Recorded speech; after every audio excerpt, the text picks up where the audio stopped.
So we're trying a new thing today where I'm holding the camera horizontally, so I apologize if it seems all weird. This is going to be a weird video. For those of you who don't know me, I like to say, not all that kiddingly, that most of the things I talk about on this channel are kind of like where most manifesting law of assumption, law of attraction advice ends. And, what I have to share, generally speaking, is not anything like what you've heard before. And that means that most people won't get it. Most people are not going to understand what I'm about to talk about. If you do grasp what I'm about to share, feel free to reach out for coaching or counseling. Marvin Daniels and I do SP coaching if you want to go deep with that. But, irregardless of whether you want coaching or not, feel free to reach out if you get what I'm about to say. Because most of you watching this will not. This is for the few who will, relatively speaking. My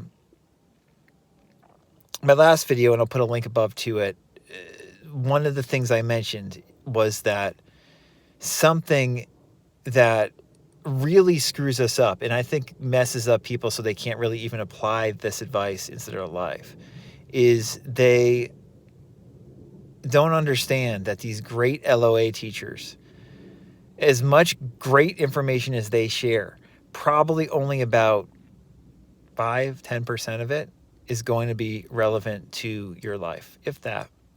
You can sometimes have a great LOA teacher who you deeply resonate with, where really only one thing they say resonates, and that's enough to change your life in some profound way. But it also means that the vast majority of stuff that they share with you is not going to actually be relevant to your situation. And what's difficult is so many of these LOA teachers are very persuasive. Most of the famous LOA teachers, if not all of them, are very persuasive. The people you always hear spoken about, or entities, Abraham Hicks, Neville, Joe Dispenza. These are all very persuasive teachers. My favorite LOA teacher, Emile Coué, was incredibly persuasive. Here comes the part you're not going to like. That means that they were, or they are very charismatic, and nonetheless, most of what they are telling you is not going to be relevant to your life. And that's difficult.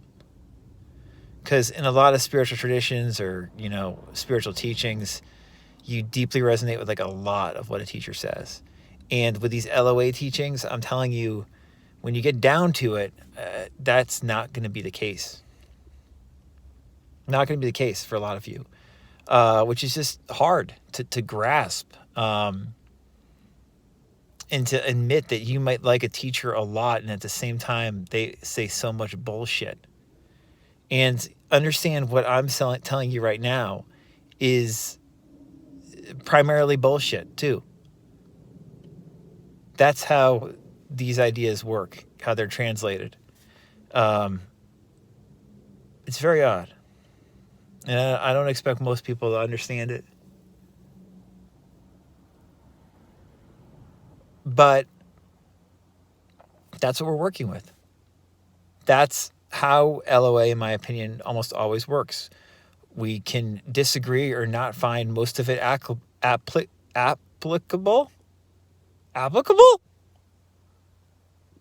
But the little bit that we do, if we really get into it, can change our life.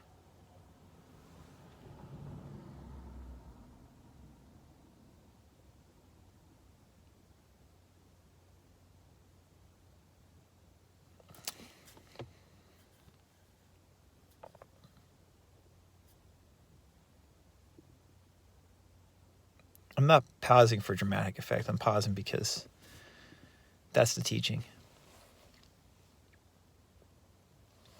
I want to read from Spiritual Bypassing by Robert Augustus Masters. We've discussed this book several times before. It's a great book, and it really kind of conveys in this little passage what we're talking about here, and why this can be such difficult information to take in and actually apply in our lives. Masters writes in this section very early in the book. This chapter is called Cutting Through Spiritual Bypassing. There's a very famous book by Chogyam Trungpa from like the 1970s called Cutting Through Spiritual Materialism. So this chapter is referencing that. But anyway, Masters writes here, the tricky thing about spiritual bypassing is that it does not always look like spiritual bypassing. And what I'm telling you is that this is LOA, guys, a lot of the time. This is the great LOA teachings. For example, if a spiritual teacher is asked by his students about difficulties they are having with integrating their spiritual practice in the demands of intimate relationship, and he provides them with only big picture answers, truisms, waxing eloquently about the finite and the infinite, the nature of self, and so on, then he is engaged in spiritual bypassing, no matter how articulate and precise his answer may be. For he is, however inadvertently, avoiding dealing directly and relevantly with his students' personal and interpersonal pain, and probably his own as well. Bam! Do you get that? I know some of you get that. I know maybe 10% of people watching this video get what I'm saying, get what Masters is saying. Masters goes on to write, yet his questioners may benefit somewhat from, yes, his questioners may benefit somewhat from the overview he is presenting, but they are not getting anything suitably personal from him. The point here is not to avoid a big picture answer, but to provide one that is also psychologically attuned, personally relevant as an answer. In spiritual bypassing's realm, conceptual spirituality more often than not masquerades as real spirituality. Conceptual or emotionally disconnected spirituality can be very comforting and safe, very easy to trot out, and very easy to use to rationalize our removal, especially emotionally, from the more difficult aspects of life.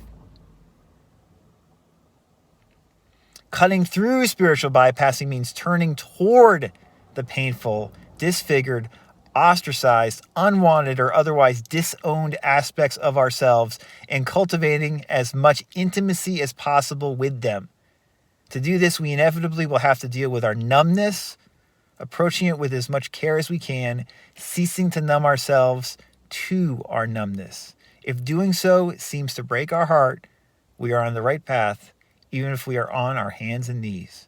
For when our heart breaks, it doesn't shatter, it breaks open, expanding to include more and more. Oh, what a good passage that was. And that is why most LOA, as great as it is still bullshit. And I love LOA, and it's changed my life, and it will change your life if you are serious about applying this stuff. And all of us talking about these LOA concepts are full of shit.